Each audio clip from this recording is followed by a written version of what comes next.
मैं 3 सूत्रों पर बात कर रहा हूं। वो पहला सूत्र, यदि आप बचना चाहते हो तो पहला सूत्र रिश्ते बचाइए। रिश्ते बचाने का मतलब समझ में आया कुछ? जिस माँ बहन का एक ही बेटा है या एक ही बेटी है तो कितने रिश्ते खत्म हो गए? चाचा का रिश्ता खत्म, ताऊ का रिश्ता खत्म, मामा का रिश्ता खत्म, फूफा का रिश्ता खत्म, कितने सारे रिश्ते खत्म हो गए। आज हम इसी स्थिति में आ गए हैं। हर हिंदू एक ही बच्चा पैदा करना चाह रहा है, एक ही बच्चा, ज्यादा नहीं करना चाहता। क्यों नहीं करने चाहते भाई? एक बात बताओ, क्या बच्चा पैदा करना जुर्म है? क्या पाप है? वेद के अंदर तो 10 संतानों की बात आती है। हमारे पूर्वज सभी किया करते थे। आज जो आप हवाला दे रहे हो ना कि आपको एक बच्चा चाहिए, और अब तो एक बच्चे की बात भी गई। जानते हो आजकल एक नया षड्यंत्र चला है, चाइल्ड फ्री इंडिया। आप लोगों के पास में मोबाइल है, मोबाइल पर सर्च करके देखो, वेबसाइट बनी हुई है और इसमें आपको सैकड़ों वीडियोस मिल जाएंगे। Child free India, no child India, हमको बच्चा नहीं चाहिए। और बड़े बड़े शहरों के अंदर तो वो नालायक लोग सम्मेलन भी कर रहे हैं। बड़ी बड़ी स्टेजों पर लड़का लड़की जाकर के संकल्प लेते हैं, प्रॉमिस करते हैं कि हम दोनों तभी आपस में शादी करेंगे कि जब शादी करने के बाद बच्चा पैदा नहीं करोगे तब हम तुमसे शादी करेंगे। इसके वीडियोज बने हुए हैं। ये देश किस स्थिति में जा रहा है? अगर कोई आपका बच्चा ये कहने लग जाए कि हमको शादी नहीं करनी या हम बच्चा नहीं पैदा करना चाहते, तो समझ लेना उस षड्यंत्र का शिकार हो चुका है। बहुत बड़ा षड्यंत्र चल रहा है आपको नष्ट करने का। तो अब तक हम एक बच्चे पर आए। पहले तो हमारे बड़े परिवार हुआ करते थे, लेकिन सरकारों ने आपको उल्लू बनाया और हिंदू ने, सरकारों ने जो नारा दिया उसको वेद मंत्र मान करके स्वीकार किया। सरकारों ने कहा छोटा परिवार सुखी परिवार। पहले बड़े परिवार होते थे, आज छोटे परिवार हैं। बोलो बड़े परिवार जब थे तब सुखी जा रहे थे, छोटे परिवारों में सुखी हो? सीधी सी बात। जितने ज्यादा लोग रहेंगे परिवार में उतने ज्यादा सुखी रहेंगे। ये जो एकल परिवार वाली परंपरा चली, ये हिंदुओं के लिए घातक साबित हुई। और ये जानबूझ करके ये दुष्ट लोगों की चाल थी, जिसमें आप लोगों को फंसा दिया। उन लोगों ने कहा छोटा परिवार सुखी परिवार। तो उन्होंने पूछा भैया कितना छोटा होना चाहिए? तो उन्होंने नारा दिया 2 या 3 बच्चे घर में लगे, अच्छे 2-3 बच्चे होने चाहिए, इससे ज्यादा बच्चे नहीं होने चाहिए। हम लोगों ने उनके नारे को बिल्कुल परम प्रमाण मान करके 2-3 बच्चों पर हम लोग आ गए। उसके बाद उन हिंदू द्रोही लोगों ने फिर नारा बदल दिया और उन्होंने कहा हम दो हमारे दो, कि केवल 2 बच्चे होने चाहिए। यूरिया की बोरियों पर नारा लिख करके छप गया, आने लगा हम दो हमारे दो। हमने इस नारे को भी यथावत मान लिया। उसके बाद फिर नारा उन्होंने बदल दिया और उनका शेर का बच्चा एक ही अच्छा। फिर हम 2 से 1 पर आ गए और अब तो ये कह रहे लोग बच्चा ना बच्ची और नींद आई अच्छी। अब हमको बालक बच्चे नहीं चाहिए, टेंशन नहीं पालनी, आराम से ऐश आराम की जिंदगी जिएंगे। हम 10 से 1 पर आ गए और अब 1 भी खत्म होने के कगार पर पहुंच गया है। और वो लोग दिन प्रतिदिन बढ़ते चले जा रहे हैं, क्योंकि वो जानते हैं जल्द ज्यादा से ज्यादा हमारा वोट बैंक होगा तो देश पर बहुत जल्दी हम कब्जा कर सकते हैं। इसलिए बंधुओं, मेरा निवेदन आप लोगों से इस पर काम कीजिए। पहला सूत्र रिश्ते बचाइए। रिश्ते बचाने का मतलब एक बच्चे से बात नहीं बनेगी, कम से कम 3-4 बच्चे तो होने ही चाहिए घर के अंदर। नहीं तो आप संपत्ति कितनी भी कमा लो संपत्ति, आपकी संपत्ति आपके पास सुरक्षित रहने वाली है नहीं। अपने अतीत के पन्नों को पलट करके देखो क्या क्या आपके साथ में हुआ है। तो यदि आप अपनी संपत्ति को, राष्ट्र को सुरक्षित रखना चाहते हो तो आपको अपनी जनसंख्या बढ़ानी ही पड़ेगी। अच्छा बताओ, जंगल का राजा कौन होता है? क्यों बेटा कौन होता है? शेर होता है। वो जमाने गए, अब तो जिसकी ज्यादा संख्या है, हमने गीदड़ों को शेर को फाड़ते हुए देख लिया। शेर अकेला है और वहां 50 गीदड़ इकट्ठे हो गए तो शेर का बस नहीं चला। 50 गीदड़ों ने मिलकर के शेर को फाड़ दिया। आप कह रहे हो जंगल का राजा शेर होता है? अरे जंगल का राजा वो होता है जिसकी जनसंख्या ज्यादा होती है। इस देश का भी राजा वो बनेगा जिसकी जनसंख्या ज्यादा होगी। बोलो आपकी जनसंख्या ज्यादा है, उन लोगों की जनसंख्या ज्यादा है? आज भले ही आपकी ज्यादा है, लेकिन 20 साल के बाद में जनसंख्या किसकी ज्यादा होगी? उन लोगों की होगी। फिर देश का राजा कौन बनेगा? वही बनेंगे जिनकी जनसंख्या ज्यादा होगी। इसलिए यदि इस संस्कृति को बचाना चाहते हो तो पहले फॉर्मूले पर काम कीजिए, परिवार बचाइए, रिश्ते बचाइए। तो एक बच्चे को पैदा मत करो। मेरी माताओं बहनों, मैं आपसे निवेदन करना चाहता हूं, हमारे सनातन धर्म में उस माँ को तो पापनी बताया गया है जो एक बच्चा पैदा करती है। और क्यों पापनी बताया? क्योंकि उसने अनेक रिश्तों की हत्या कर दी। एक बच्चा पैदा करके उसने सामाजिक ताने बाने को तोड़ दिया, अनेक रिश्तों को उसने खत्म कर दिया, चाचा का रिश्ता खत्म कर दिया, ताऊ का रिश्ता खत्म कर दिया, मामा का रिश्ता खत्म कर दिया, कितने सारे रिश्तों को हमने खत्म कर दिया अपने स्वार्थ के चलते। इसलिए धर्म की दृष्टि से भी ये पाप है और राष्ट्र के लिए भी ये बहुत बड़ा अभिशाप है। संतान ज्यादा होनी चाहिए और यदि एक बच्चा आपका है तो ये आपके लिए भी अच्छा नहीं है। पहले ज्यादा बच्चे हुआ करते थे तो माता पिता का बच्चों के प्रति मोह कम होता था, है ना। 4-6 बच्चे हैं तो बच्चों की खूब पिटाई हुआ करती थी, कोई बुरा नहीं मानता था, कोई ना कोई तो माता पिता की सेवा करता ही था, हालांकि संस्कार देते तो सारे मातृ पितृभक्त हुआ करते थे। लेकिन बंधुओं, जब से हम एक बच्चे पर आ गए तब से हमारी संतान बिगड़ती चली जा रही है। एक वो भी दौर था जब माता पिता से बच्चे डरा करते थे, आज के जमाने में माता पिता खुद बच्चों से डर रहे हैं, उनसे कुछ कह नहीं सकते। अगर पिता कुछ कहने की हिम्मत करता है, बच्चा बिगड़ रहा है, पिता कुछ हिम्मत करता है, माँ उससे कहने लग जाती है तुम्हारा दिमाग खराब हो गया है, अकेला है, कुछ कर लेगा, फिर क्या करोगे। बच्चा सुन लेता है कि हाँ मम्मी मेरी पक्ष बिल्कुल ठीक ले रही है, अच्छा हुआ मैं अकेला हूँ, अगर हम 2-4 भाई होते तो फिर मेरी यहाँ पर दादागिरी नहीं चलने वाली थी। फिर वो अपने हिसाब से नचाता है तुमको, है ना। तुम फोन करते करते परेशान, बेटा कहाँ पर हो, बेटा ही नहीं रहा है, बेटा तुमसे जो मांगेगा वो तुमको देना पड़ेगा, तो तुम तो खुद अपने विनाश के दरवाजे खोल रहे हो एक बच्चा पैदा करके। बंधुओं, इसलिए बड़ा परिवार बनाइए। यहूदी लोगों का आप लोगों ने नाम सुना होगा, यहूदियों के धरती पर बहुत सारे देश थे। अभी जो इजराइल जो देश है ना, हमास और इजराइल का युद्ध चल रहा है, इजराइल के अंदर वही यहूदी लोग रहते हैं। कभी इनकी करोड़ों की आबादी थी, आज केवल धरती पर 70 लाख यहूदी बचा है, केवल 70 लाख। आज अपने अस्तित्व की लड़ाई वो लड़ रहा है। आज ये बात उनकी समझ में आ गई कि यदि हम लोग जागरूक नहीं हुए तो हमारा वंश और हमारा अस्तित्व ही हमारे इतिहास दुनिया से समाप्त हो जाएगा। पहले इन लोगों ने भी हमारी जैसी भूल की, ये भी बच्चे पैदा नहीं करते थे। अब उन लोगों ने कहा कि हर व्यक्ति को 10-10 बच्चे पैदा करने पड़ेंगे। अब उस लाइन पर आ रहे हैं वो, और मैं कहता हूं आपको भी इसी लाइन पर आना पड़ेगा, क्योंकि दूसरे लोग बहुत सतर्क हैं, सावधान हैं, बहुत षड्यंत्रकारी हैं। तो पहला सूत्र क्या है? पहला सूत्र क्या है? रिश्ते बचाइए। ये मैं केवल आपको मनोरंजन के लिए नहीं बता रहा हूँ, ये मैं आपको एक होमवर्क दे करके जा रहा हूँ। जो मेरी बहनें नहीं है यहाँ पर, जो जिनकी शादियां हुई हैं, उनसे मेरा निवेदन है कि बच्चा एक नहीं होना चाहिए। बच्चा एक बच्चा तो राष्ट्र के लिए होना ही चाहिए। अच्छा, आपका एक बच्चा है तो आने वाले समय में आपका धर्म बचने वाला नहीं है। आप सभी अपने एक बच्चे को IAS ऑफिसर बनाना चाहते हैं, सब उसको बैरिस्टर बनाना चाहते हैं, सब उसको इंजीनियर बनाना चाहते हैं। अरे क्या आप अपने उस एक अकेले लाडले बच्चे को गुरुकुल में भी पढ़ने के लिए भेजना चाहते हो क्या? जब आप अपने बच्चों को गुरुकुल में नहीं भेजेंगे तो फिर संस्कृति कहां से बचेगी? फिर संस्कृत विद्या को कौन पढ़ेगा? और जब संस्कृत विद्या नहीं बची तो आपके वेद शास्त्रों को कौन पढ़ेगा? और वेद शास्त्र नहीं बचे तो तुम्हारा धर्म नष्ट हो जाएगा, तुम्हारी संस्कृति नष्ट हो जाएगी। इसलिए समय की मांग है। पहले बहुत सारे बच्चे होते थे तो मंदिरों को दान दे दिया करते थे, है ना, गुरुकुलों में भेज दिया करते थे, भैया तुम संस्कृत के विद्वान बनो, तुम धर्म का काम करना, तुम सन्यासी बन जाना।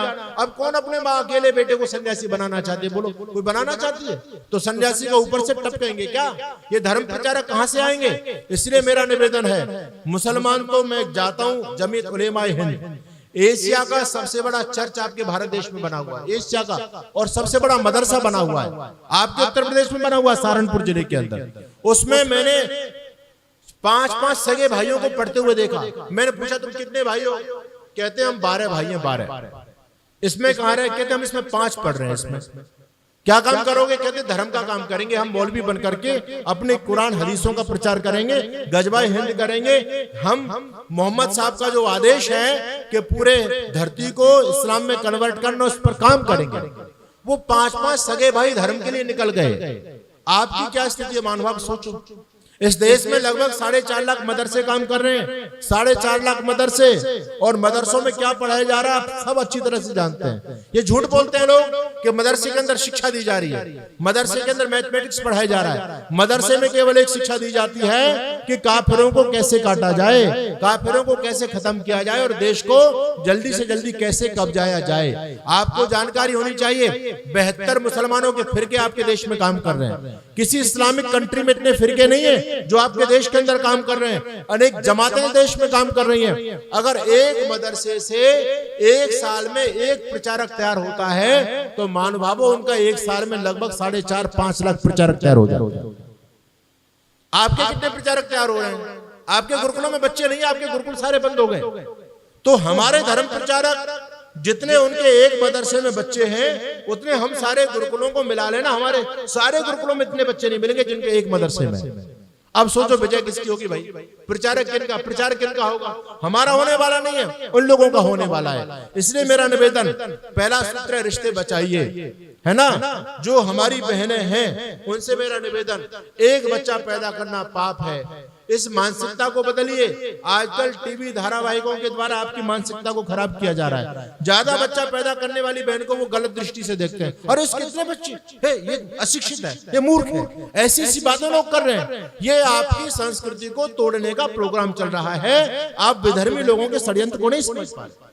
कोई मुसलमानी से तो कोई नहीं बोलता, आप लोगों से सभी लोग बोलते हैं, क्योंकि वो जानते हैं वो मुसलमानी तो सारा काम करा रहे हैं, वो क्रिश्चियन लोग तो सारा काम करा रहे हैं। बोले हिंदू महिला बच्चा पैदा करने में शर्म करे, उसको बार बार ताने दो, अरे तूने इतने बच्चे पैदा कर लिए, इतने बच्चे पैदा कर लिए। तो ये सब कुछ षड्यंत्र चल रहा है। इसलिए बचना चाहते हो तो जो हमारी बड़ी माताएं हैं, बैठी हैं, उनसे मेरा निवेदन है, अपनी बहुओं को, अपनी बेटियों को कहो इस बात को, और इस बात का प्रचार प्रसार करो। यदि बचना चाहते हो तो परिवारों को बढ़ाओ।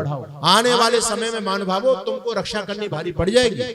जब आपके घर में लोग ही नहीं रहेंगे, और तो हो रहा है, आप शहरों में चले जाओ, एक ही बच्चा है, बेटा किसी का पुणे में इंजीनियर है, किसी का जो है सूरत में, किसी का दिल्ली में, किसी का नोएडा में, या किसी का अमेरिका में या कनाडा में। घर पर दोनों वृद्धावस्था में माता पिता पड़े हुए हैं, कोठी खूब बड़ी पड़ी हुई है। अरे आने वाले समय में उस कोठी में कौन रहेगा? सोचो, आपका तो एक बच्चा है, वो तो यहाँ रहता नहीं है, वो तो आपको आराम से कोठी बना करके उनको देने वाले हैं। अभी हमारे मंत्री जी आदरणीय विनय जी एक बात कह रहे थे, दिल्ली के अंदर एक बहुत बड़े व्यक्ति ने लगभग 250 करोड़ का फार्म हाउस बनवाया, और उसका उद्घाटन जब कराया तो उसमें हमारे आर्य समाज के मंत्री जी भी गए, विनय जी। तो वो कह रहे थे कि हम जब गए तो बहुत भव्य आलीशान फार्म हाउस था, लगभग 250-300 करोड़ का, एक ही बेटा उनका। और हमने जब उनसे पूछा कि आपका ये फार्म हाउस है, इसमें इतना बड़ा फार्म हाउस है, इसमें तो काम करने वाले बहुत सारे लोग रहते होंगे? तो बोले जी हाँ, लगभग इसमें 18 लोग काम करते हैं, बागबानी है, पानी देना, ये देना है, घास काटनी है, लगभग 18 लोग काम कर रहे हैं। तो उन्होंने पूछा न 18 लोगों में ये गोल टोपी वाले कितने हैं आपके इस फार्म में काम करने वाले? कहते हैं 18 में 12 लोग हैं। वो लोग 12 लोग। सेठ जी का फार्म हाउस 250 करोड़ का है, अकेला बेटा बाहर रह रहा है, 250 करोड़ के फार्म हाउस में 12 लोग वो हैं। अरे उनको ज्यादा प्रयास नहीं करना, वो तो बहुत जल्दी कब्जा कर लेंगे। ये आपके घर घर की स्थिति यही हो रही है। इसलिए अपने रिश्तों को बचाइए, परिवार को बढ़ाइए, पहला सूत्र। दूसरा सूत्र इससे भी महत्वपूर्ण है, व्यापार बचाइए। व्यापार बचाने का मतलब समझ गए आप लोग? व्यापार बचाने का मतलब ये है कि अपने भाइयों से ही सामान खरीदिए, किसी गोल टोपी वाले से सामान बिल्कुल मत खरीदिए। पता नहीं वो गोल टोपी वाला आपको क्या मिला करके खिला रहा होगा, आप कह नहीं सकते। आप जो जूस पी रहे हैं उन लोगों से, तो वो जूस के अंदर भी मांस पेल रहे हैं, उनको तुम्हारा धर्म भ्रष्ट करना है ना। वो ऐसी गंदी गंदी चीजें आपने कोरोना काल में देखा, कोई फलों में मूत रहा है, कोई सब्जी में मूत रहा है, कोई सब्जी में थूक डाल रहा है। इन राक्षस लोगों ने रोटियों में, जो इनके होटल्स हैं, रोटियों में भी मानव मल मिला करके तुमको खिला दिया, और तुम्हारी आंखें अब भी नहीं खुल पा रही। इसलिए मेरा निवेदन, बाइकाट करो। लेकिन आज सारा का सारा छोटा कारोबार इन लोगों के हाथ में आ गया। देखो, फल बेचने वाले ये लोग है ना, सब्जी बेचने वाले ये लोग हैं, नाई का काम करने वाले ये लोग हैं, जितना भी प्लम्बर का काम करने वाले ये लोग हैं। सारा कारोबार हमने इनके हाथ में दे दिया। हमारी पैसे की कमाई से ये लोग ऐशाराम कर रहे हैं, और हमारे प्रॉफिट से हमारी गर्दन काटने की योजना बना रहे हैं। दूसरी तरफ उन लोगों ने तो पूरी तरह से ये संकल्प ले लिया है कि हम किसी काफिर से सामान नहीं खरीदेंगे। वो आपसे सामान तभी खरीद सकता है जब उसके भाई की वहां दुकान नहीं होगी, या उसको उधार लेना होगा, तब आपकी दुकान पर आएगा। बाकी वो अपने भाई से सामान खरीदेगा। हम लोग इस कट्टरता को क्यों नहीं अपने जीवन में अपनाना चाहते? और बंधुओं, अनेक प्रकार के जिहाद चल रहे हैं, उसमें फूड जिहाद भी है। फूड जिहाद का मतलब समझते हो? फूड जिहाद का मतलब है खाने पीने की चीजों के द्वारा। जिहाद का मतलब होता है लड़ाई। जिहाद का मतलब लड़ाई। तो खाने पीने की चीजों के द्वारा हिंदू आबादी से नियंत्रण, हिंदू आबादी को नियंत्रित करना। उन खाने पीने की चीजों में ये ऐसी चीजें डाल रहे हैं जिससे आने वाले समय में हिंदुओं पर बच्चे ही पैदा नहीं होंगे। ये रिपोर्ट के साथ में बात आपके बीच में कर रहा हूं। इसलिए इन लोगों का पूरी तरह से बाइकाट कीजिए। आप कभी भी किसी भी लोभ में आकर के अपनी प्रॉपर्टी को दाढ़ी वालों को मत बेच देना। अपने भाई को चाहे 2 लाख आपको घाटे में देना पड़ जाए, अपने भाई को देना।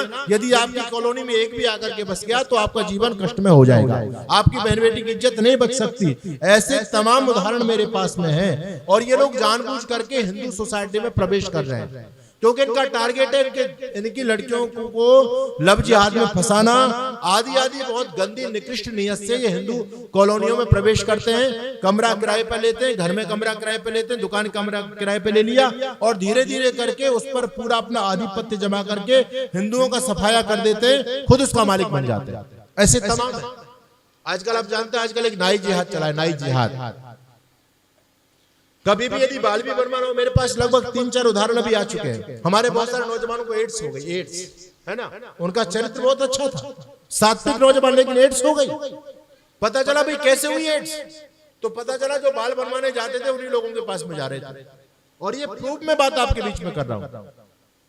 एड्स में क्या होता है, किसी एड्स वाले व्यक्ति के ब्लेड पर थोड़ा सा ब्लड लगा के रखो आप, और कोई हिंदू या कोई भी व्यक्ति आता है जिसको आप एड्स करना चाहते हो, थोड़ा सा उसमें घाव करके उसके शरीर से उसका ब्लड स्पर्श कर दो, उसको एड्स, वो खुद उसका बीमार हो जाएगा, एड्स उसको भी हो जाएगी, पॉजिटिव हो जाएगा वो। तो ये भी एक नाई जिहाद चल रहा है। हर चीज में जिहाद है, बिल्कुल भी विश्वास मत कीजिए, कट्टर बनिए, प्रेम और भाईचारे की बात बंद कर दीजिए। बहुत दिन हम लोगों ने भाईचारा निभा लिया, अब तो कट्टर बनने की आवश्यकता है। यदि कट्टर बने रहोगे तो बच जाओगे, बाकी बंधुओं तुमको वो छोड़ने वाले नहीं है। तुम भाई भाई चिल्लाते रहे, वो चारा समझ करके आपको चाट गए। इस देश में जमीनों की कमी नहीं थी, लेकिन जितनी भी मस्जिदें बनी है सारे आपके मंदिरों को तोड़ करके बनी हैं। किसी भी मस्जिद को तोड़वा दो, उसमें आपकी मूर्तियां मिलेंगी, नीचे जमीन में नीम में दबी हुई सारी मूर्तियां आपको मिलेंगी। इनकी भावना देखिए, जिनको आप भाई मान करके बैठे हो ना, कितनी गंदी मानसिकता, वो आपको देखना भी नहीं चाहते। स्थिति यहां तक हो रही है और आप निश्चिंत बैठे हुए हैं, प्रेम और भाईचारे की बात कर रहे हैं। इसलिए दूसरा मेरा सूत्र है, रिश्ते बचाइए, व्यापार बचाइए, अपने भाइयों से ही सामान खरीदिए। चाहे आपको 1 रुपया महंगा मिल जाए कोई बात नहीं, चलेगा, लेकिन कम से कम आपका धर्म बचा रहेगा, आपका देश सुरक्षित रहेगा। उन लोगों को पैसा दे करके आप खुद ही अपनी गर्दन पर तलवार चलवाना चाह रहे हो और पता नहीं वो आपको क्या क्या खिला सकते हैं। इसलिए अलर्ट हो जाओ, सावधान हो जाओ। तीसरा सूत्र, अंतिम सूत्र, और वो सूत्र ये, गले लगाइए। किनको गले लगाना है? अपने उन दलित भाइयों को, छोटी कास्ट के भाइयों को, जो आज हमारे दुर्व्यवहार के चलते हमसे दूर हो रहे हैं। छुआछूत, भेदभाव, जातिवाद, हालांकि हमारे सनातन धर्म में कभी भी जातिवाद नहीं रहा, कभी भी नहीं रहा। ये तो बीच के कालखंड में जानबूझ करके विधर्मियों का एक षड्यंत्र चला, हमारी ताकत को, हमारे भाइयों को हमसे दूर करने के लिए, हमारे भाइयों को हमारा दुश्मन बनाने के लिए हमारे शास्त्रों में मिलावट की गई बीच के कालखंड में। और मिलावट करके हमारे मनुस्मृति में, महाभारत में, रामायण में ऐसे बहुत सारे प्रसंग उन लोगों ने डाल दिए जहां जातिवाद की बात आ जाती है। बोले भाई दलितों को मंदिर में नहीं चढ़ने देना, शूद्रों को मंदिर में नहीं चढ़ने देना, अगर वो शूद्र स्पर्श भी हो जाए तो गंगा जल के छींटे मार करके अपने आप को पवित्र करो। हम लोगों ने उन विधर्मियों के चाल को नहीं समझा, उन लोगों ने तो हम भाई भाइयों को आपस में लड़ाने के लिए चाल चली, लेकिन हम इनके चाल में फंस गए और हमने अपने ही भाइयों को अपने से दूर कर दिया। और दूर करने का मतलब आज लगभग करोड़ों की संख्या में हमारे हिंदू विधर्मी बन गए, हमारे दुर्व्यवहार के चलते बने। आपको पता है लगभग 100 करोड़ हिंदू तो मुसलमान बन गए, 100 करोड़। ये तो मैं भारत की बात कर रहा हूँ, दूर की बात नहीं कर रहा हूँ। भारत के अंदर 100 करोड़ हिंदू मुसलमान बन गए। कैसे बन गए? आप कहेंगे महाराज ये तो संभव नहीं है। आज इस देश में कितने मुसलमान रह रहे हैं? 35 करोड़ है या नहीं? 35 करोड़। इन 35 करोड़ों में अरब से कितने आए? सारे के सारे यहीं के। भाई अरब का तो कोई कोई होगा, कोई कोई मिलेगा आपको। केवल 6000 मुसलमान अरब से आए थे, केवल 6000, वो भी पहली बार आए, वो वापस भी लौट गए थे। बाकी जितने भी मुसलमान हैं सारे अपने भाई तो कन्वर्ट हुए हैं, सारे के सारे। लगभग 30 करोड़ भारत में। अच्छा पाकिस्तान तो भारत से ही तो बना है, 25 करोड़ पाकिस्तान में, 20 करोड़ बांग्लादेश में, ये सारे अपने भाई तो बने। आज भी हम सतर्क सावधान नहीं हो रहे। हमारे जो दलित भाई हैं वो उन लोगों को वो लोग गले लगा रहे हैं, वो उधर की तरफ जा रहे हैं। इसलिए हम निवेदन आपसे करना चाहते हैं कि गले लगाओ, अपने भाइयों को अपने साथ में मिलाओ, उनको दूर मत करो। उनको मंदिर में नहीं जाने लोग दे रहे, तो वो फिर जब मंदिर के तुमने दरवाजे बंद कर लिए तो व्यक्ति मस्जिद में तो जाएगा ही, सीधी सी बात है, वो तो गिरजाघर में जाएगा। तो सोचने वाली बात है कि हम लोगों ने अपनी मूर्खता के चलते खुद अपने दुश्मन पैदा कर लिए और अपने भाइयों को हमने दुश्मन बना दिया। इसलिए छुआछूत भेदभाव इनकी दीवारों को तोड़ो। हिंदू जब तक एक नहीं होगा तब तक कभी सबल नहीं हो सकता, तब तक कभी अपनी रक्षा नहीं कर सकता। अगर आप सुरक्षित होना चाहते हो तो आपको जातिवाद को दूर फेंकना पड़ेगा। आज जातिवाद जानबूझ करके बढ़ाया जा रहा है, एक जाति दूसरे जाति के खून की प्यासी बनी हुई है। अरे हम लोगों को मिलकर के एकता के सूत्र में बंध करके विधर्मियों पर धावा बोलना था, जो हमारी संस्कृति के लिए घातक थे, जो हमारे देश के लिए घातक थे, दुश्मन थे, उन लोगों का मुकाबला हमको करना था। लेकिन अब आज हम भाई भाई आपस में लड़ने लग गए, एक दूसरे के खून के प्यासे बनते चले जा रहे हैं। इसलिए जातिवाद मिटाओ। ऋषि दयानंद जी महाराज ने इस पर सबसे पहले कुठाराघात किया था। स्वामी दयानंद समझते थे कि जब तक हिंदू जातियों में बटा रहेगा तब तक कभी भी सुरक्षित नहीं हो सकता। इसलिए स्वामी दयानंद जी महाराज ने नारा दिया कि हम सभी एक ईश्वर की संतान हैं और हम सभी महान हैं, हम में कोई छोटा बड़ा नहीं होता। बाई बर्थ जन्म से कोई छोटा बड़ा नहीं होता, व्यक्ति अपने कर्म से महान बनता है, कर्म से निकृष्ट होता है। किसी छोटे परिवार में जन्म लेने से कोई छोटा नहीं हो जाता। ये वैदिक उद्घोष ऋषि दयानंद ने हमारे सामने किया। बंधुओं, लोगों ने उस समय ऋषि दयानंद का साथ नहीं दिया। अगर लोगों ने ऋषि का साथ दिया होता या ऋषि दयानंद के प्रतापी शिष्य स्वामी श्रद्धानंद का साथ दिया होता तो आज जो समस्या मैं आज आपके सामने बता रहा हूं ना, ये गोल टोपी वालों की जो समस्या देश में बढ़ रही है, जिससे आपकी माँ बहन बेटियों की इज्जत खतरे में है, आपका धर्म खतरे में है, इस सारी समस्या का समाधान आर्य समाज ने कर दिया था। स्वामी श्रद्धानंद जी महाराज ने अपने जमाने में लगभग 12.5 लाख जो अपने भाई मुसलमान बन गए तो उनको दोबारा से हिंदू बनाया। 12.5 लाख लोगों को बनाया स्वामी श्रद्धानंद जी ने। ये पापी गांधी यदि बीच में रोड़ा नाटकाता तो स्वामी श्रद्धानंद सारी गंदगी का सफाई कर देते। लेकिन ये गांधी हमारा बीच में, इसने कहा ये गलत हो रहा है, गलत हो रहा है, अनशन पर बैठ गया। आर्य समाज के खिलाफ गांधी ने अनशन का धरना शुरू कर दिया। और उस समय गांधी की तूती बोल रही थी, हमारे भोले भाले भाई नहीं समझ पाए और फिर उस गांधी ने उन विधर्मी लोगों को भड़का दिया। अरे श्रद्धानंद और आर्य समाज तो तुम्हारे मुसलमानों को हिंदू बना रहे हैं, ये तो बहुत गलत कर रहे हैं। तो हमारे जितने भी आर्य समाज के बड़े बड़े क्रांतिकारी संत थे जिन्होंने अपने भाइयों को दोबारा से हिंदू धर्म में लाने का प्रयास किया, सबको मरवा दिया धूर्त लोगों ने। स्वामी श्रद्धानंद को मरवाया, महाशय राजपाल को मरवाया, पंडित लेखराम को मरवाया।